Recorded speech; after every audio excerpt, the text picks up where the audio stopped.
Welcome, everybody, to the show. Dan is drinking the most typical Canadianist of the Canadian beers today here on the show. But presumably it's been that kind of day up there. It's that kind of day, man. He's wearing, this is the least crazy hat that Dan has ever worn on this show. So anyway, it's Karmic Payback night. So I guess we're going to talk about the CSRs. And if folks have questions, there's certain things that I don't think we should talk about, but we can be as forthcoming as we can about it. Hey, Fucko, how are you? There is the legendary Fucko, who I, was actually, he wasn't there when I was down there last week. And I was like, yeah, there's big news. I can't tell you guys. So now it's out. So the news did not exactly roll out in the expected way, but we're rolling with it. And I think it's fine. For those interested and who are on Twitter, I'm going to put up the banner here. And Ardwulf 15 all month long at Noble Night. So do that. New shirts, all that jazz, super chats, super stickers, all that stuff. But the new Twitter account for the Charles S. Roberts Awards has been set up. That is at Charlie Awards. So that's ready to go. We're still working on other stuff. There's a lot of things happening. Strelnikov, welcome back. You got your two monitors set up? Yeah, I got my two monitors set up. Okay. Isn't it much better? Actually, you know what? It is. It's just, you don't have to close, open, close. And by the way, talking about the website, did you get in touch with Jamie? Yeah, I sent him an email. I copied you on it. He hasn't responded. Oh, he hasn't, eh? Well, I'll push him on it. All right, very good. So we're working on a whole bunch of stuff here. So yeah, this was like a thing that I didn't see coming exactly. I mean, I've known about it for like 2 weeks now, I guess, but there's been an official meeting now, and we have a plan to move forward, and we hope to improve things in the future. But for the moment, our main goal, the thing we're focused on solely, is getting the 2021 awards done, so that they're done, and then we can move on to Artie, let me ask you something. You were quite organized and quite clear in what you wrote and all that. Where did you learn to do that, man? I don't know. What do you mean you don't know? I don't know. What are we talking about? The emails I sent out? No, yeah. But like the way you worded it out was very clear. Look, I understood it, for God's sake. So let me tell you, you were quite clear. Well, I guess so. Yeah. Well, I mean, I do this kind of stuff, in my day job, right? Yeah, it's not that dissimilar from a project management job. So that's a skill, man. Sure it is. You're damn right it is. Sure it is. So I want to talk about what I'm going to do with the vast salary that this position grants. So we're going to have to talk about that. Vast riches, wealth beyond the wildest imaginings. This is exactly true. Do they have school? They have schools in Canada, right? Yes, they do. They serve you Molson Canadian. Yeah, that's what they do. It's the School of Molson. So, I mean, I guess we'll talk about this. I mean, this wasn't like the only place I was talking about it, but, Grant kind of cornered us in the last 2 years. And we had, I think it was me and Jim Ozarski both years. Welcome, Kilroy. Oh, if Kilroy was here, I got to turn the names on here. That's amazing. Every time I ask him to come on, he's busy or driving or going to a school recital or this and that. You ask him and he pops up. Well, we got important stuff going on, right? So say something so we can make sure your technology's working. Robert, can you hear us? I think he's having technology problems. Who knows what's going on? Can you hear us? Yeah, it might be my Wi-Fi. I'm really spotty. I just heard that, but the picture's very choppy. I actually am no longer on Wi-Fi. Well, I am kind of on Wi-Fi, but I'm wired directly into the mesh node, so it should, in principle, be a slightly more stable connection. But if the internet actually goes out, that doesn't help me all that much. So So yeah, so we had, you know, for the 2019 and 2020 awards, the Armchair Dragoons did they have their regular podcast, which is normally a thing. And they had reaction shows where that I was on. I think it was Jim Ozarski both times. And we went through every single nomination and every single winner, and I think we had a lot. I mean, it wasn't just me, right? Jim wasn't thrilled with some of those categories either. But we had a lot of, let's say, pointed criticism, right? So now I guess let's hope he'll be back. So let's hope that I lost my train of thought now, thanks to technical You're talking challenges. about the categories. You were talking. Thank everybody so much. Yeah. So I mean, I still don't think I said anything that was wildly off base, right? I mean, we got categories with in a lot of cases, it's not so much that the game that was nominated or won didn't fit in the category. It was that it was a category that really wasn't correctly constructed. So there's a category for best. This might be the second most famous one. There was the best map was won by U-Boat, which doesn't have a map. It has, I think, what you could consider a board, though. So maybe if that's the intention, that this sort of interactive little model that you get in U-Boat counts, maybe you call it a board instead, right? I don't think people would have had as much of a problem if it was called a board. Well, but that was one among many examples across 2 years too. Well, I mean, and in all honesty and respect to U-Boat, it doesn't have a map. So right, there's no map. That's a mistake. But you could call it a board. Well, so let me say this too. I mean, we're laser focused on making the 2021 awards happen right now, right? We're not making category changes right now. For 2022, that's different. Maybe there'll be category changes, and we'll have those discussions when the time comes. But we have not had those discussions yet on purpose. So, Artie, what about because I wasn't privy to the meeting. I was because you had to work. Yeah, I work every second weekend. Okay, I'm a poor guy. Okay, I'm not like you. I thought you guys had socialism up there, and everybody's off all the time. Nah, someone has to pay for socialism, for God's sake. Oh, man, that's you. Yeah. So I mean, the categories.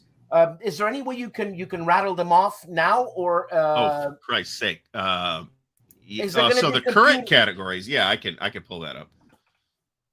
Is there going to be computer game categories?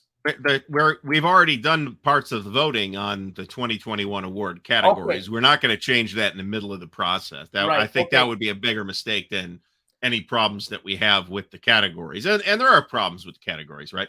So let's see what we got here. We got Best Ancients to Medieval, which is a period that explicitly ends in 1453. And I guess let me kind of hiccup in here and let folks know that the biggest thing we are doing right now is going through the votes of the nominating ballots. There's a good number of nominating ballots, and they have to be manually pretty much gone through one category and one ballot at a time.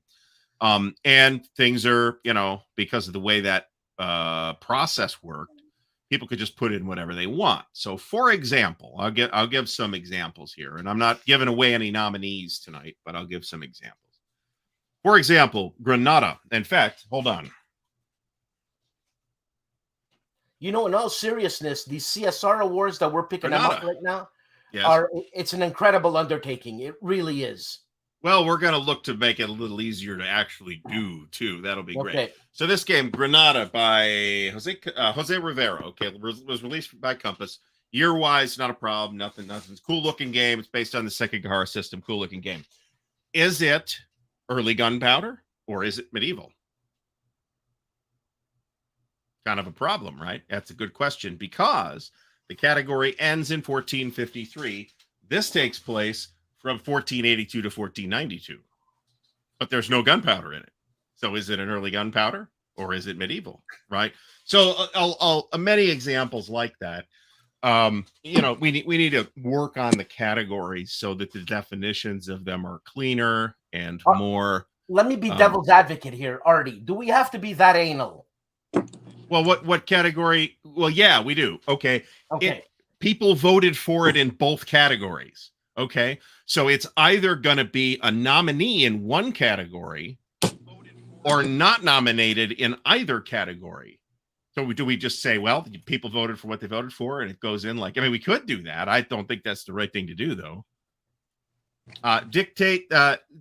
Brian Jarvis asks, what will dictate the year of eligibility? It is the calendar year of release, which is another challenge. That was a challenge that occurred in the previous couple of years.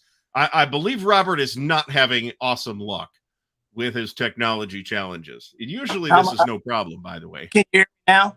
Yes, we can hear you. The video is still choppy, but you're like moving and animated. I went to my phone. Sometimes that's a better option, actually. There we go. I went to my phone. So, but I mean, this is one of, I think, 40 plus, and we are not done. We're not close to done, particularly. This is one of like 40 examples of things that we're having to figure out. So we want to, there should be less decision making in this process. So that is a thing that we are going to talk about doing when the time comes to make some changes to the process and make some changes to the categories. I thought we were going to change it to games with tanks and games without tanks. We could games tank games with no tanks. I mean, we could do that. And well, you know what? It's a good team. It's a good team on the CSRs now. Well, you know, it's a path forward. Bill Simone says that BTG dates are almost unusable, especially the past couple of years. I wouldn't say that, but it's riddled with issues. So, for example, there's a game called Black Eagles, which I believe is a John Paniski game. It's unpublished to date, as far as I can tell, and BGG listed as 2010. They list La Bataille de Mont Saint Jean 2nd edition as a 2019 release. It was released this year in 2021. But Strikes North was a famous thing that came up last year. I got yelled at for saying this game was released in 2021, not 2020. So we had to fix that. So, I mean, there's going to end up being dozens of individual issues that we have to figure out, while also kind of going by the principles of we want to recognize the games that were nominated and not invalidate the games people voted for, right? Yeah. We want to recognize the validity of the fact that the people who voted were, motivated to vote, and felt that these are good games and worthy of consideration. And we're not going to tell them that they're wrong unless it was a game that was released in 1981, for example. I think part of what Bill was hitting at, though, is with COVID, and the supply chain issues, there's a lot of, games that might have been on schedule to come out and just got waylaid. So, I mean, that's certainly true. So I'll read you we'll go through the categories here. Okay. So current categories, this will apply to the current round of awards as well. 2021 categories. Best Ancients to Medieval, set from before antiquity to the Middle Ages through 1453. If anybody has an idea of why 1453 is a good cutoff for the Middle Ages, please mention it in the chat. Best Early Gunpowder. The fall of Constantinople. Is that the date? I think so. Okay. Because that's a reasonable statement. Or the fall of Rome. So, well, which fall? Rome fell a bunch of times. I mean, yeah, the end of the final one, right? Okay. I mean, because that's reasonable, but that's arbitrary, right? I mean, we've talked about this before, how we say, well, I'd say it's like 1492 is a date that you hear a lot, right? Because A, it's the discovery of a quote unquote new world, and B, it's the end of the Reconquista in Spain. And I think that is more relevant to a game like this than it is. There's no gunpowder in here, right? I think there might be cannons actually, but not much. So the second category is Best Early Gunpowder Board War Game, Renaissance Sengoku Jidai, 18th century, post 1453 to 1793. And then there's Best Napoleonics, but that's defined. And again, we're sticking with these rules for this round of awards. War games set in the Napoleonic Wars era between 1793 and 1815 and involving Napoleon or one of his marshals. Well, that's a bit broad. Okay. I mean, I certainly wouldn't argue with, and I'm not going to advocate for changing any of these categories in a specific way. To say, oh no, we should have French Revolution period should have its own category. I'm not prepared to advocate for something like that. Jim Ozarski would probably say, yes, we should have that. In fact, there should be a Jim Ozarski award. That's just like best Napoleonic this, best Napoleonic that. We could probably support that. But there are issues came up resulting from that definition. Best late gunpowder to pre-World War I, excluding American Civil War and Napoleonic War era board war games set after 1793 up to World War I, excluding the American Civil War and Napoleonic Wars involving Napoleon or one of his marshals. So if you have a battle like Trafalgar, what category does it go in? You got a big new game on Trafalgar and everybody loves it and it's great. There is no such game, by the way. This is totally hypothetical for 2021. What category does it go into? You can have a poll in the comments if we like. There we go. Jim Ozarski's he's on it. He's on it. Jim, make it happen. You know all the peeps for all this. You know, I probably asked this question before, and Robert probably heard it. What about doing it like in terms of year, from year 1 to year 100, from year 100 to year 500, from year 500 to year 600? Well, what one of the reasons why, I mean, part of the struggle, and I just got into this. I've been on the board now. This is my second year, but the first year I was on the board, we had no meetings, and I'm not going to go into too much detail on that. But part of the discussion around the categories that came up earlier this year was trying to preserve the legacy of the Charles S. Roberts. I mean, it had categories set, and this is Okay. we want to give deference to the history of this awards. So we didn't want to do violence to changing the categories dramatically.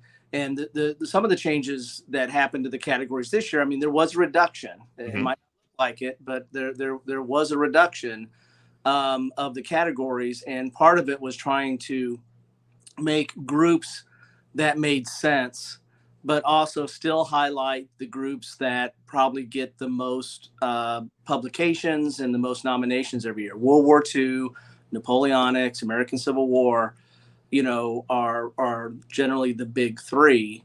And so trying to make sure that that those aren't just thrown into a general area or a general category that will crowd out any other worthy, nominations. So that was some of the thought process that went in. Yeah, no, that makes sense. Just keeping the integrity of what it was is good enough. I mean, and that's a consideration, right? And this is going to be a process, right? For everybody, I would wager to say that everybody watching probably thinks that some kind of problem happened with the last 2 years of awards. There's going to be problems this year. There's going to be problems next year. We're going to have problems too. The point isn't to make it perfect, because that's just not going to ever happen. The point is to keep learning from both the successes and the mistakes and keep improving it year after year. We want to reflect the legacy of the awards. And frankly, I think starting with categories as they existed in the past is not a bad place to start. But at the same time, it's a pretty different hobby right now than it used to be. So there are considerations that we're going to make now that maybe we wouldn't have to make back in the day. I think it's probably safe to say that there's more games now released each year that fall into that early gunpowder or late gunpowder period, right? I might be wrong about that. That's not like a scientific survey or anything. But there's probably more games, but that hasn't resulted in like fewer World War II games either, right? We could realistically, just based on the number of excellent World War II games released every year, we could have 5 World War II categories. I think that'd be insane, but it's something we could do. If that was the only consideration, right? But there are a lot of considerations. Part of the calculus is also going to be, what can we actually make work, right? Because the current process is frank. I'm not going to get into the exact details of what it looks like behind the scenes, but I will share that it's fairly burdensome. as both Robert and I can now attest, right? So it's kind of a bitch to do that ballot tabulation, because like I said, you want to retain as much voter wisdom as we can, while still having to keep an eye out for stuff that isn't eligible because it was released in 1981. And I guess I'm not releasing. This was not a nominee. It's on one ballot once somewhere. Somebody did actually put in a nominating ballot for a game released in 1981. It's an excellent game, to be fair, but not relevant here today. So I mean, we're going to have to look at all that. We also got, without sharing too much of the ballot process, we got a nomination for Charles S. Roberts for the Hall of Fame, and I think that's long overdue. Bloody hell! Is he not in the Hall of Fame? Seriously, how did that happen? He's number one. He's okay. the first. I was going to say, something matter with you. Well, I'll also say that there are a couple of votes for nomination for that category that are already in there. So, and we'll need to in moving forward, we're going to need to do a better job presenting that information to the community, right? A big part of this is going to be community outreach, and we're starting off, kind of behind the 8 ball big time on this for reasons I'm not going to go into. But, that's, where it's one of the areas in which I think we can show pretty clear improvement immediately. I think we're already off on a pretty decent footing, considering that it's been less than just a little over 24 hours at this point since the news broke that, hey, yeah, this thing's actually going to continue. So I don't believe there is any rule to this effect. I could be wrong. I don't have the rules in front of me. Yes, John Clark, we are working on a website. And by working on a website, Dan's got to get on the phone and yell at somebody. That's what I mean by that. Well, we were considering a variety of novel new categories, and I've discussed some of this on Twitter, for handsomest game designer, right? I mean, we all know who that would end up being. That would be Mr. David Thompson would be a few in for that. What can I tell you? I mean, seriously, but other people said Trevor Benjamin, and he's a fine looking young man too. So, best beard in wargaming was another idea that I had. There's a couple different ways to interpret that. So maybe we might not incorporate that this year. So, and should we have a gag category? I mean, we found that on our own, right? Well, yes. I'm willing to have that discussion, but my feeling is no. Okay. I think the Charles S. Roberts Awards should be taken fairly seriously, and right. You're right. Strive for an air of solemnity that would be undermined by having a Turd of the Year award or something like that. We'll let somebody else do that. Somebody else should do that, right? I guess I'll also mention that there's another bunch of folks that are starting another initiative called, I believe, the Historical Gaming Awards. And that's done by the History on the Table folks. So they're gearing up to do their own thing. Looks like it's not going to entirely overlap with the Charles S. Roberts Awards, which is great. And I'm all for them doing their own thing. And they're not the only folks either. The Little Wars TV folks have been doing something for the past couple of years too. Yeah. But again, there's not necessarily as much overlap as you might think. Yeah, they're a lot more focused on miniatures, aren't they? I think so, but I think they do some coverage of board games too. This is a great question. I don't know yet. I don't know that we're quite that far. But we will need to do a Wikipedia page update. But it's not it's literally 27 hours out of date. So I don't know that is an immediate necessity. Getting the CSR website up faster is a higher priority than monkeying with Wikipedia. What's Jim saying? Why not take an academy approach? So this is something we could talk about. I don't think this is something that, you know, I'm not going to just say, and now we're going to do it this way. This is going to take you know, whatever changes we make to the categories of the process is going to go through discussion by the board. We're going to come to a consensus, and we'll, you know, adjust as we go along year by year, right? And I guess I'll also say I have no intention of doing this for like 10 years. If shoot me in the face if I'm doing this in 2032. Not what your contract says.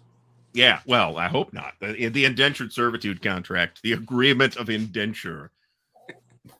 That's another thing. The Academy of Adventure Gaming Arts and Design doesn't really recognize war games anymore, though, does it? It hasn't in some time. They tried to bring back a historical category a couple of years ago, and it was won by, which is kind of like the category that was supposed to be filled by war games. It was filled by Pandemic Rome, which I'm sure is a lovely game, but I think that's not what the people who wanted that returned to the Origins Awards were really asking for.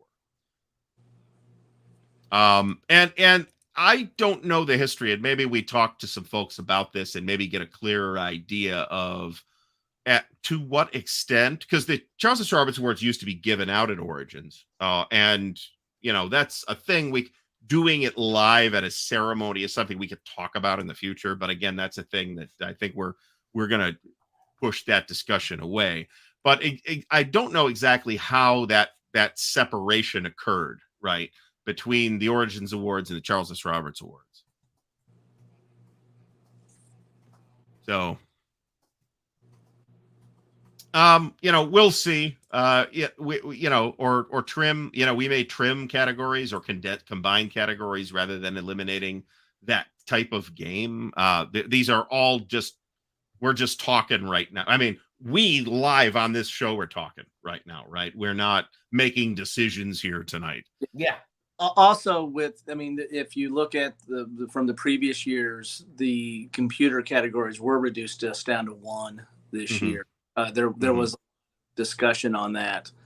Man, I love Stellaris. Stellaris is a fabulous game. Released in 2016. How do I know that? Because I was playing it in 2016 when it was released. Anyway.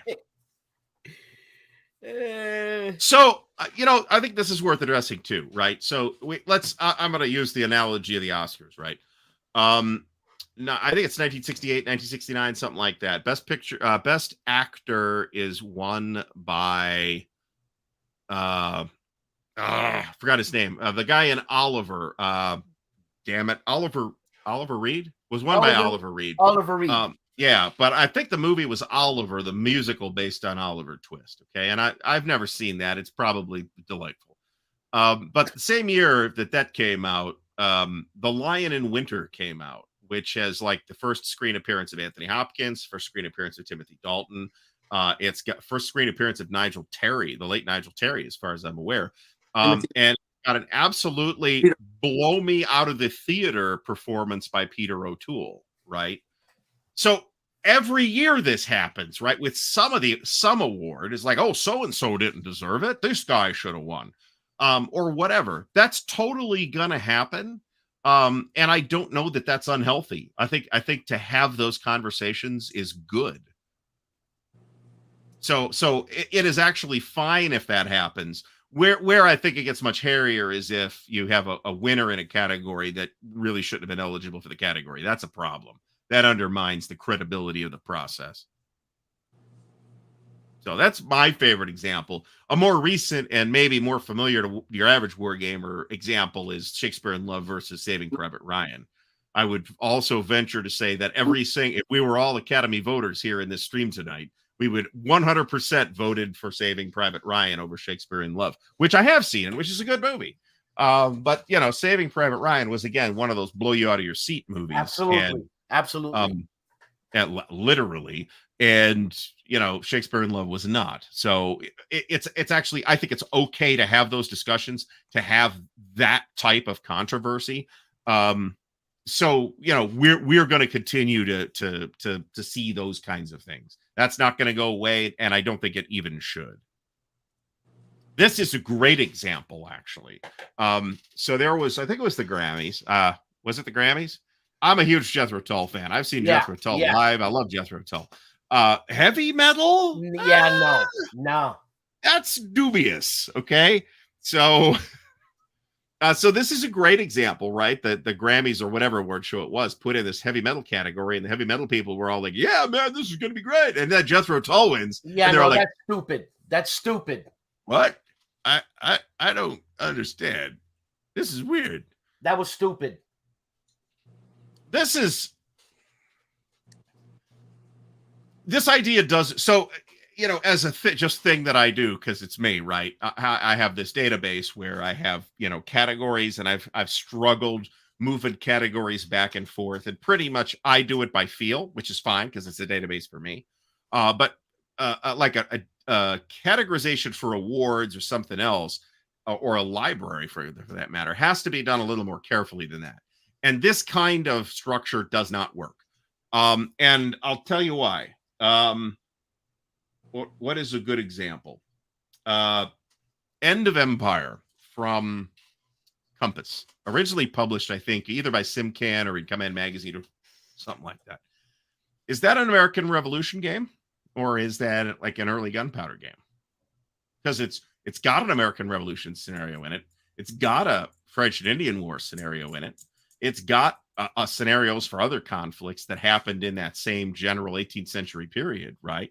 So where do you put a game like that if you are defining your categories by strict dates? You run into problems with like omnibus games that have a bunch of different scenarios. What if you have, you know, you end a scenario in what about a game that talks about the Second Sino-Japanese War, right? Starts in 1937, runs to 1945. Is that a World War II game? I mean, I think so. But then do you say your World War II category has to start in 1937? Is that Dan? You know, say that again, Robert. Another thing is, if you do it like in those blocks right there, I mean, it's just the nature of the beast, right? As I said before, the vast majority, the number one, 2, and 3 of games published every year is World War II. Mm-hmm. Then number 4 is a race between Napoleonic and Civil War, depending on what year goes on. If we were to use those categories of 1500 to 2000, every single one of those games are going to be fighting with each other, and you're going to be trying to look under, for coins in a couch for some of those other categories. Mm-hmm. I mean, I could literally, because I've literally done this in a spreadsheet, I can literally list dozens of examples. Where does the War of 1812 fit? If you're defining your Napoleonic category chronologically, it's a Napoleonic game, but Napoleon wasn't there. Napoleon had not terribly much to do with it. Shouldn't that be in a different category? Maybe, I don't know. But you've got to be able to address those questions when you structure those categories. But we also, on that same note, you can't have the rules for the categories, read like, the Pacific War rule. I mean, it's got to be somewhat accessible to the people that are out there looking at it and voting and understanding what's out. Oh, that's I just had a brilliant idea. Why don't we define the categories using the SPI case system? I mean, wargamers would love it, right? So I mean, there's a lot to talk about, and there's a lot of decisions that we'll have to make collectively as a team participating in the management of this thing, right? Somebody asked earlier today on so the press release is on BGG for now. I put it on Consum World Social as well. But the easiest place to find it is on BGG. And if I had thought of it, I'd put it in the video description, but come on, we don't prep for this show. Somebody asked, what does the director do exactly? And I was like, that's a great question, Bob, or whatever. I forget the guy's name, but it's like, that's a good question.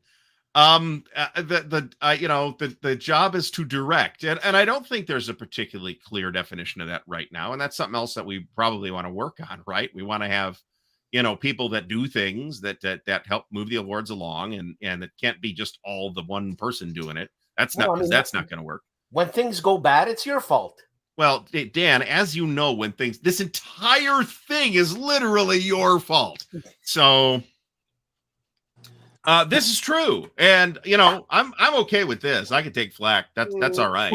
If we cock something up, I'll say, hey, yeah, that did not unfold as we had planned. Let's make some improvements so that it doesn't happen that way again next year. And I'm okay with that kind of answer. And I think most people will also be okay with that answer.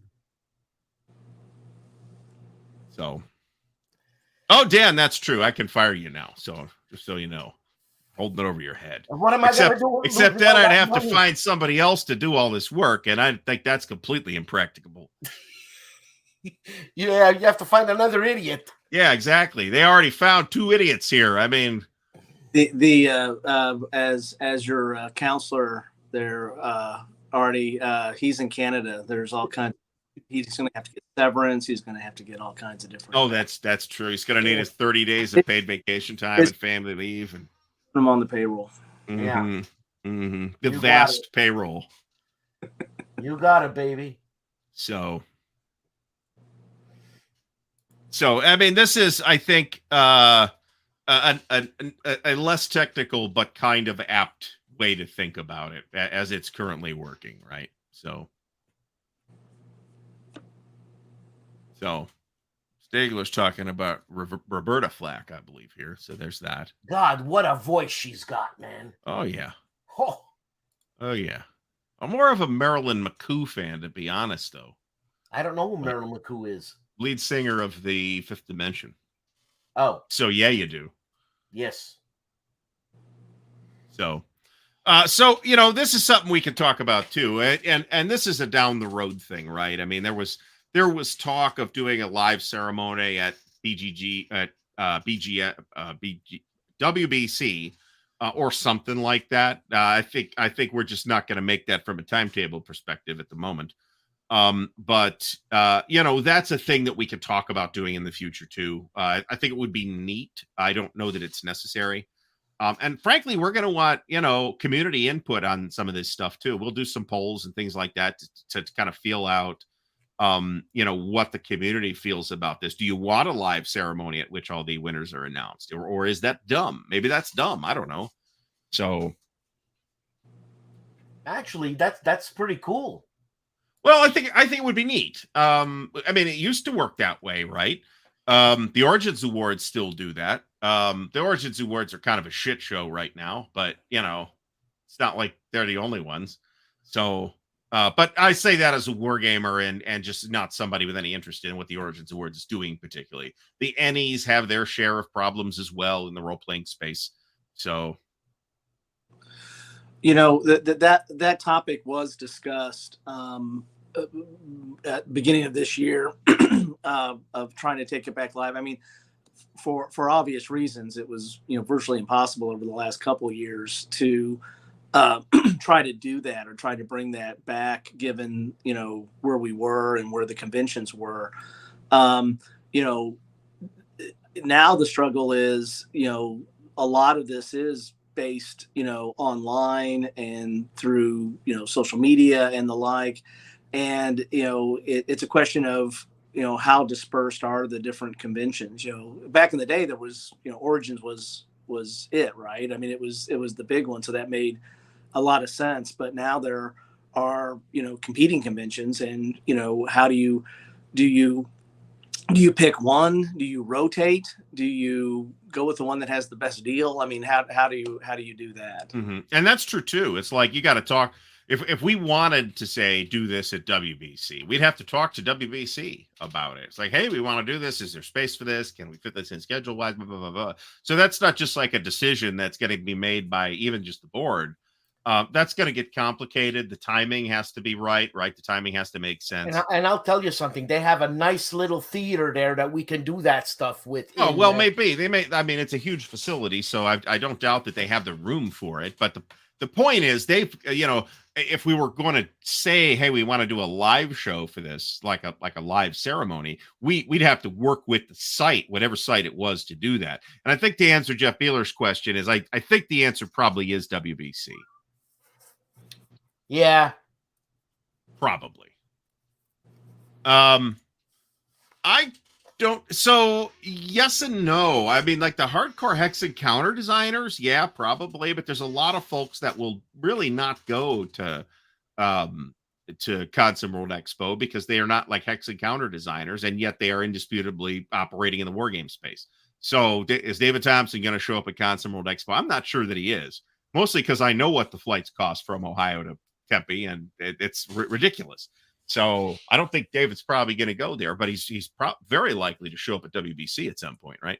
So I mean, those are we want to capture that. We want to capture the kind of the changing nature of war games too. And frankly, another thing that somebody asked about is like how many of these board members are outside the U.S. And there are. This is on the website, so I'm not telling anybody anything that they couldn't go dig up right now. 4 of the board members are outside the U.S. And I think it's important that we have people outside the U.S. because that can contribute to the conversation, because there's a thriving board wargaming. I mean, I know we think of Europe as where the miniatures happens, but there's a thriving board war game scene in Italy, in Spain, Germany's starting to take off now, Poland. So there's at least 3 French publishers that I could name just off the top of my head. Hexasim, Nuts Publishing, Vivictus, right there. That's 3, right? I mean, you know, so and there's also a thriving scene in places like Hong Kong and even mainland China and in Japan, where remember they're still publishing Command Magazine. Man, I wish we still had Command Magazine. So I think it's important to try to capture as much. We're never going to be perfect at it, but I think it's important to try and capture as much of that international character of wargaming as we can. But we're not really discussing board membership at this point, right? We're focused on getting the 2020 awards done. You know, another thing too, and again, this is all open for discussion, is something we discussed earlier too. You know, we could ease into it and do a live show. I know that's a lot of work, and I know that that might have as much hair on it as a physical live show, but do a live stream show, and try to do it that way. I know that was discussed as well.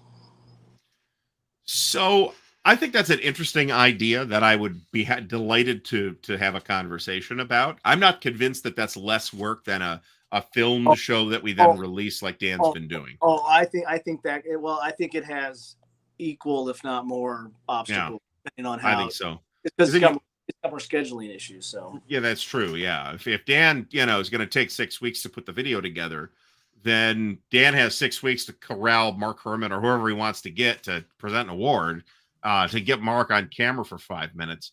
He's going to be able to do that. Where if we did it live, everybody's got to coordinate that at the same time. Man, that's a huge hassle. Even if everybody's in Ohio, that's a huge hassle. Jeff Beeler says that WBC is more central. More central to what? Central Pennsylvania? It's in the middle of nowhere.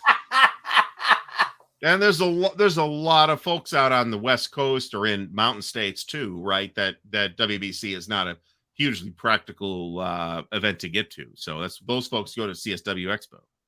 Isn't Colorado mid-state? I don't know what the hell Colorado is. They're all high now, literally. They're literally high and also high. So, there's plenty of these, right? I don't think we're going to incorporate this category just to make Stigler mad, but there's actually, I think you could probably have somebody could have an award for this, right? Best clipping free game. Sure. Why not? There's plenty of, I just bought 2 things from somebody that has, that neither game had, everything's pre-rounded. So it's always nice. Yeah. Central California is not central. Chicago is central.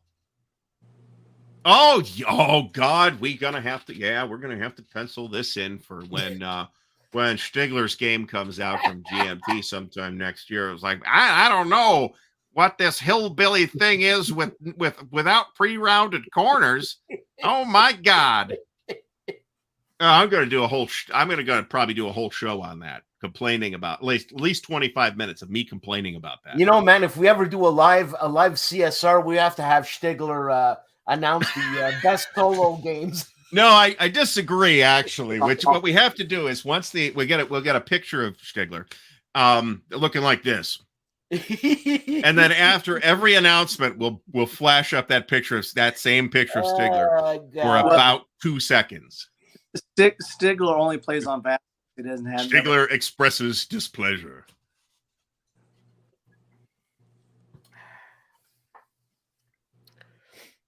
I think this is a good idea, actually. So Brant asks if there's any thought to something along the lines of best crossover with a professional or serious game.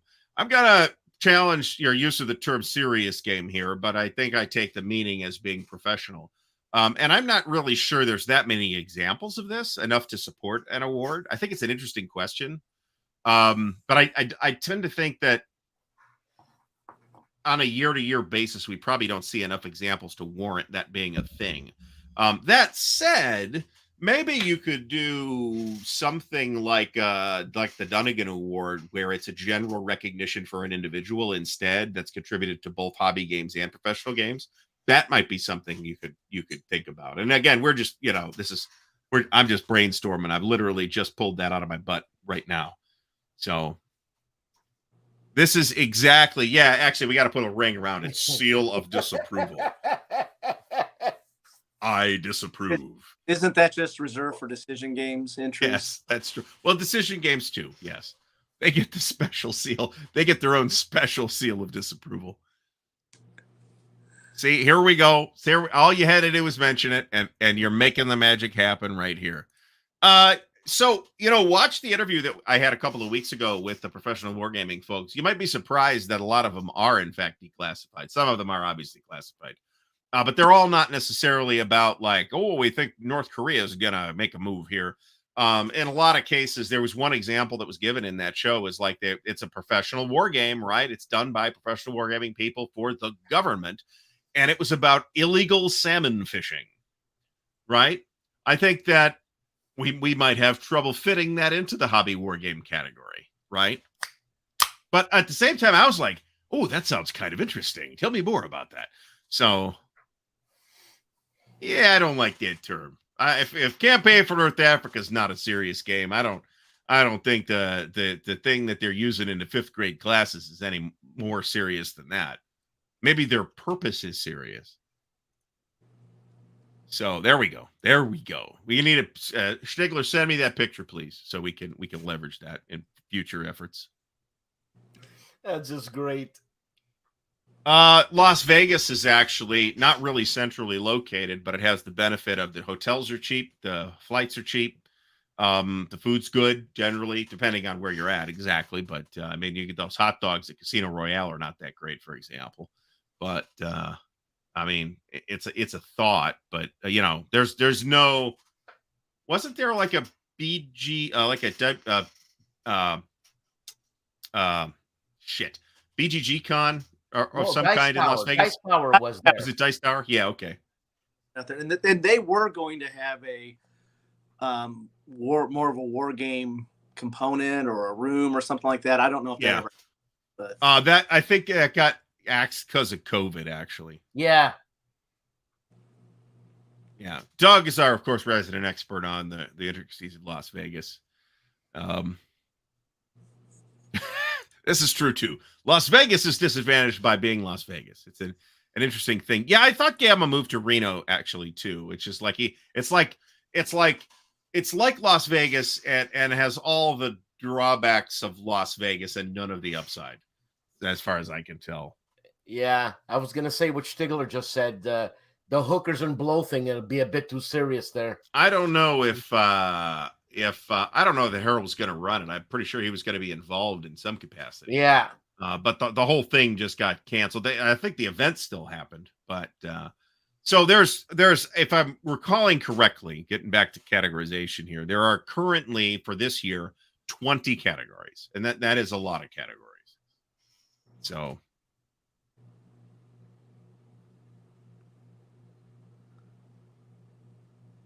looking at the comments. Doug says, I know Doug's been to Gamma.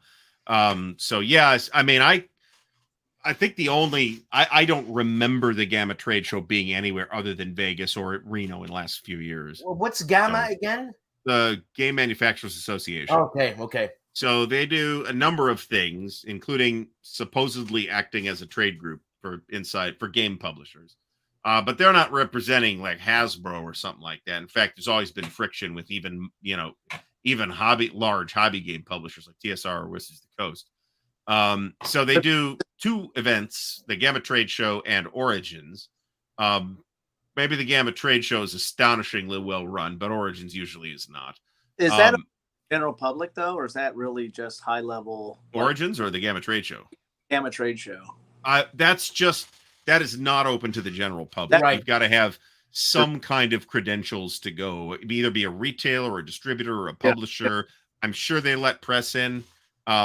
I actually considered, hey man, should I go to the Gamma Trade Show as press and like report on stuff going on there? But then I decided realized that there's like nothing that's happening or very little that's happening in my space at the Gamma Trade Show. I don't think it would be worthwhile for me to go, even if the cost to go to Vegas was not an issue. I think I'd be better off going to Spiel. More times for hookers and blow. Well, that's true, I guess. Ardwulf was not seen at the Gamma Trade Show this year.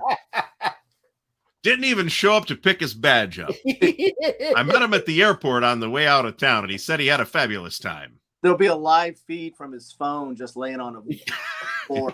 Oops.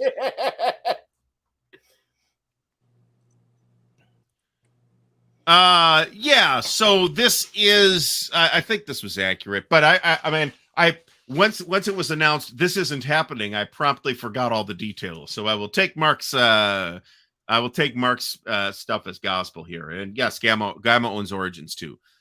Gamma still owns Origins too, by the way. I think they're talking about getting like some level of professional help for running Origins, because it's a different animal than the Gamma Trade Show, where it's all like people in the biz.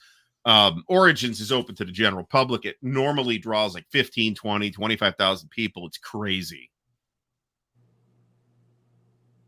So this is I imagine this to be true. But then if let's say I decided I was going to open a retail shop, which is, something I might do if I win $1 billion, because then I could turn it into $1 million. Right.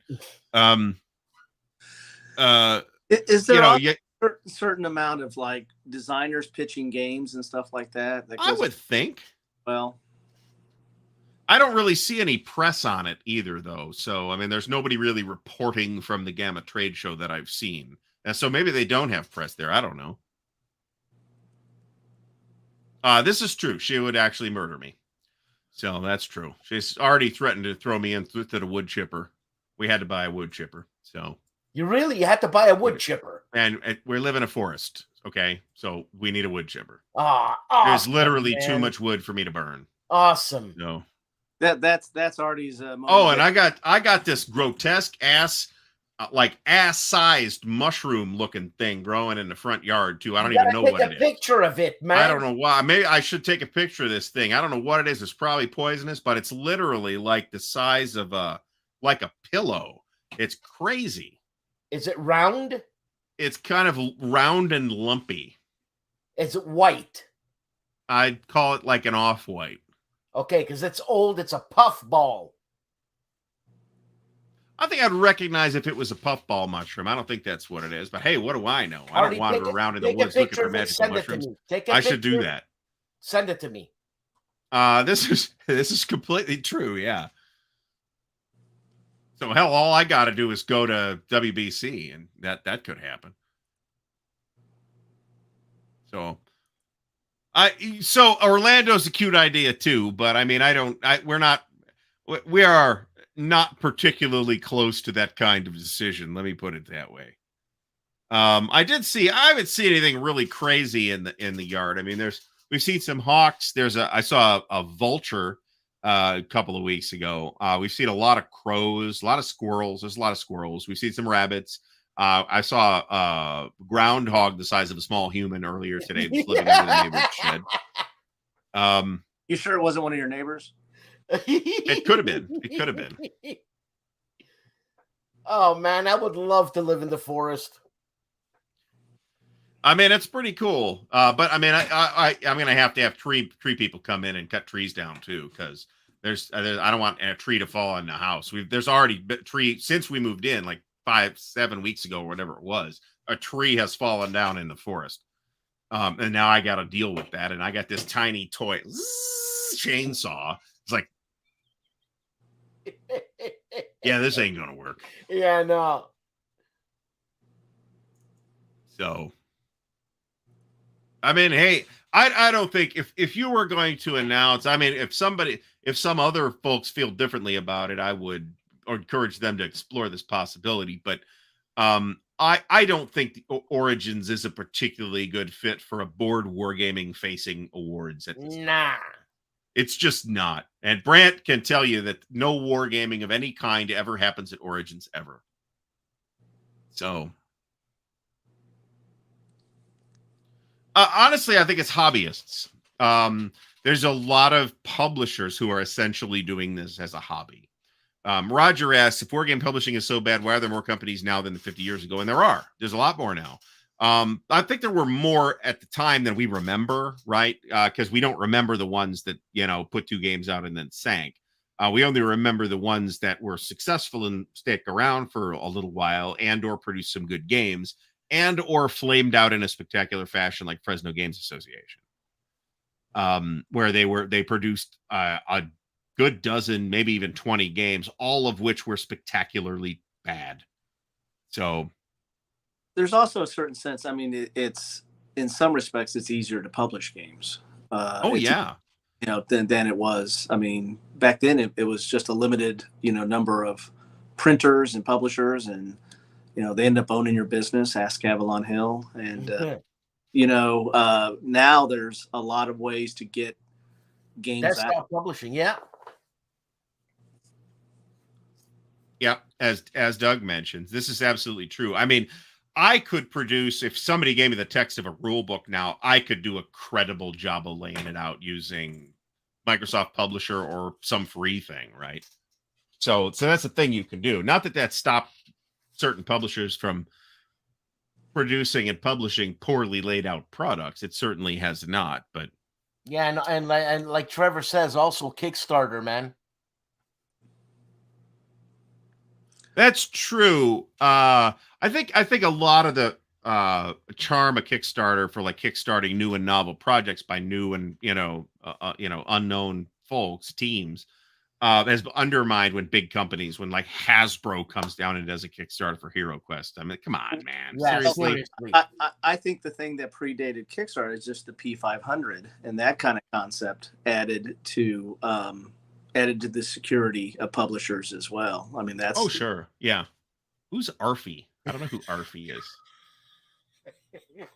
I have a limited number of giveaways. I have it's not that limited, but it's a finite number of giveaways, and they're all parceled out among the streams for the month. So what's it? The P500. Who started that? Like GMT.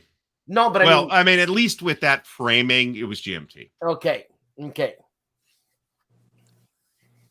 So, I mean, that's, I think GMT at one point, I don't know if this was Gene or somebody, a Tony Curtis or somebody else that was involved, like credited that for saving the company. Right.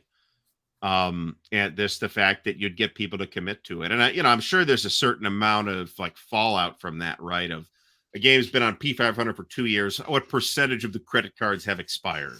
Right. And then you can reach out to those people and say, hey, we have an expired credit card on file. You give us updated credit card information, we can, and they've done this for me, right? And you give them that, and great, but some of those people you won't hear back from, and I don't know what the percentage looks like for that, but it's got to be higher when a game's been on P500 for like 8 years, right? So Multiman's going to have a hell of a time with the Devil's Cauldron. That thing's been on their pre-order program for years. So how many orders? I think on the webpage it's something like 450 or something like that. Oh. Very few. Yeah. A couple of them do, but very few actually have. I'm sure you can count them on your hand, man. I think that's probably an accurate statement. And the ones that, some of the ones that do are like really a family business, right? So it's Doc Cummins and Callie Cummins over at Decision Games. I'm guessing they're full time, but they own the company, right? Sometimes the kids get a job or something like that. Look, Very few of these publishers. GMT is family run, man. Well, yeah, but GMT has like employees too, right? So it's not like it's not like a strictly nepotism arrangement over at GMT, right? DVG is mostly family with some employees. Yeah, Compass is pretty much mostly family. There's some additional folks in there too. Multi-Man is mostly family. Hollenspieler. Hollenspiel is pretty much just Amabel and Mary, as far as I know. That's family. Yeah, exactly. So,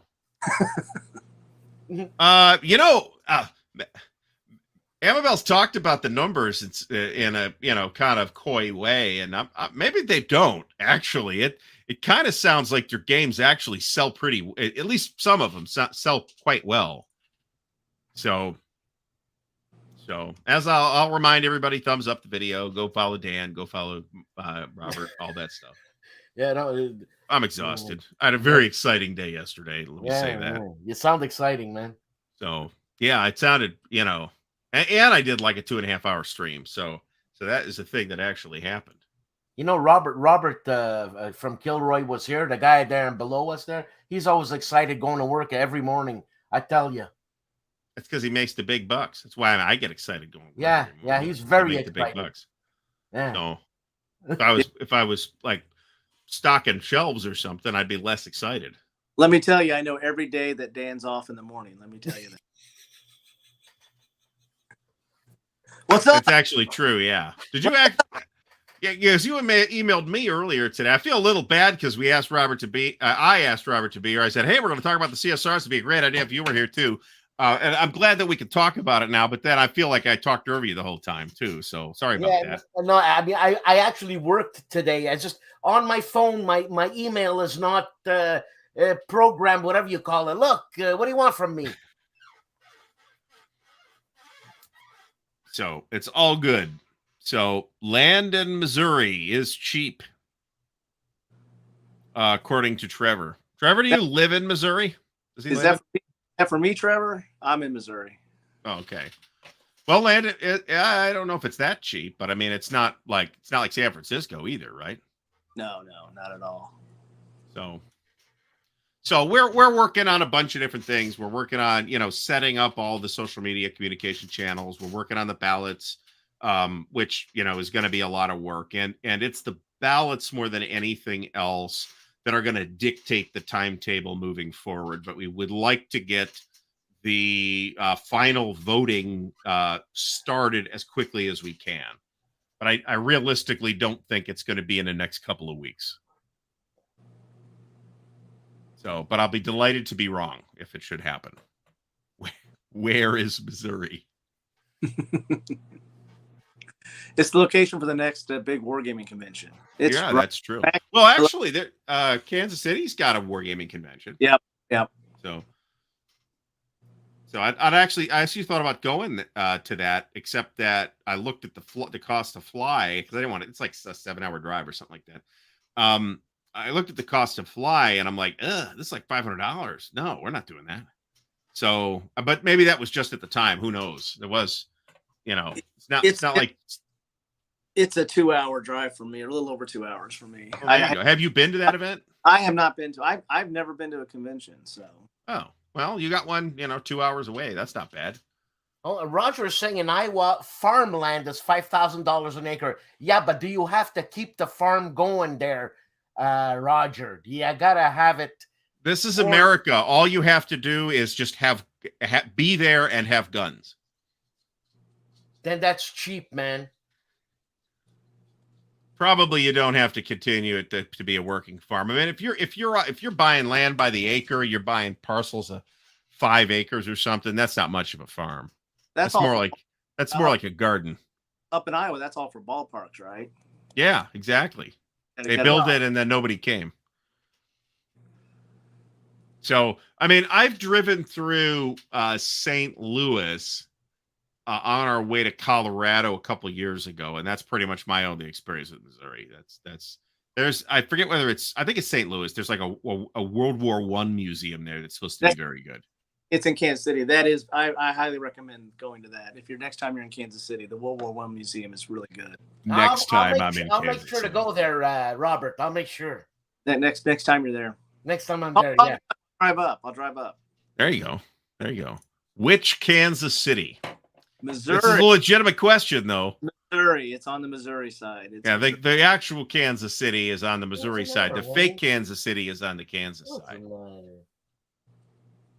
So I don't know about this, but you're not getting much of a farm out of 5 or 8 acres or something like that. I'd love 1,000 acres, man. But what did you do with 1,000 acres? That's like, I would run. I have $75 billion. Why? I don't know. I can't spend $75 billion. I would run. I need more of it. I'd run naked into the fields, man. Well, you could do that on 5 acres, though. You don't need 1,000 acres to wander around your own property naked. If Dan's running naked, he needs to be on like 10,000 acres. That's fair. Human. Yeah. Dan, we're sending you to Kamchatka for Christmas. Trevor asks how far you are from Wichita.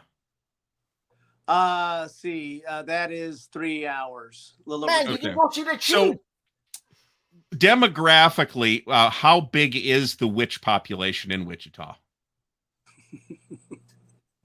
I almost spewed my beer, man. It depends on how much. It depends on the Sunday burnings. I guess so. The Wicker. You got the Wicker Man out there every weekend. Yep. Nicolas Cage comes down for it. So that's fantastic. Well, he would. He would. Trevor, what? There's crazy people there. I gotta go. Trevor, I'm gonna punch you right in the knee. All right, Dan's Weed and Mushroom Ranch. Well, that does limit the states in which you can put that operation, but you can still probably fit it in somewhere. All right, so we are well over time. We got almost 75 people watching right now. That's great. One of whom is even watching on Twitch. Nobody's watching on Facebook as usual. I don't know why. I hate Facebook. So I'd like to thank everybody for coming out. I'd like to thank Robert for coming out and allowing himself to be talked over and bullied the entire time verbally by me. And of course, I would like to thank Dan for wearing that ridiculous hat and drinking that awful Canadian beer, thereby allowing us to make fun of him for at least 10 minutes. So everybody have a great night. Thumbs up the video, follow the channels, all that stuff. Take care, everybody.